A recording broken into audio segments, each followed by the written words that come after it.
একটি বিশিষ্ট ব্যক্তিবর্গকে বিশেষ নিরাপত্তা বিষয়ক প্ররক্ষা নির্দেশিকা 2025 জারি করা হয়।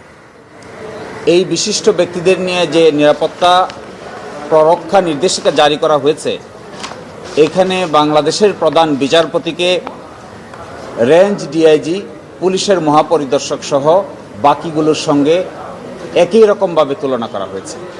বাংলাদেশের হাইকোর্টের যে জজ আছেন, হাইকোর্টের বিচারকদেরকে তারও পরে নিচে নামিয়ে সরকারের সিনিয়র সচিবদের সঙ্গে রাখা হয়েছে।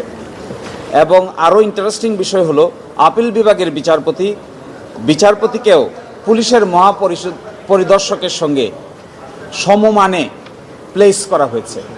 একই বিষয়ে আমাদের আপিল বিভাগ একটি রায় দিয়েছেন আতাউর রহমানের কেসে। সেই কেসে আপিল বিভাগ কর্তৃক যে ওয়ারেন্ট অফ প্রেসিডেন্ট ফিক্স করে দেওয়া হয়েছে এবং সর্বশেষ 2020 সালে যে ওয়ারেন্ট অফ প্রেসিডেন্স আছে রাষ্ট্রীয় গুরুত্বপূর্ণ বিষয়ে, তার সব কিছুকে ভায়োলেট করে এটা জারি করা হয়েছে। এই জন্যই এই গেজেট বা মেমো নোটিফিকেশনটাকে আমরা আদালতের নজরে নিয়ে এসেছি।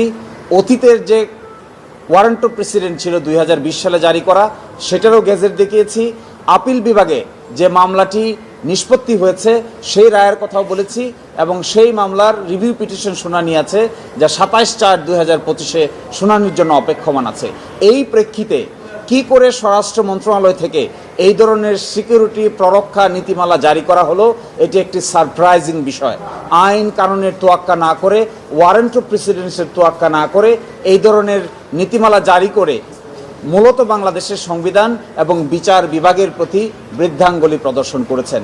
আমাদের এই কথা শুনে, অন্যান্য সিনিয়র আইনজীবীদের কথা শুনে আদালত একটি সো মোটো রুল ইস্যু করেছেন, কেন এই মেমোটাকে অবৈধ এবং অসাংবিধানিক ডিক্লেয়ার করা হবে না। দ্বিতীয়ত বলছেন 3 মাসের জন্য এই যে মেমো জারি করেছেন তা স্থগিত করে দিয়েছেন। আর তৃতীয়ত সিনিয়র সচিব জনাব নাসিমুল গনি স্বরাষ্ট্র মন্ত্রণালয়কে আগামী 18/3/2025 তারিখে অত্র আদালতে সশরীরে হাজির হয়ে তার এই কন্ডাক্ট এবং কি কারণে এই পত্র তিনি জারি করেছেন তার আচরণ ব্যাখ্যা করার জন্য নির্দেশনা দিয়েছেন।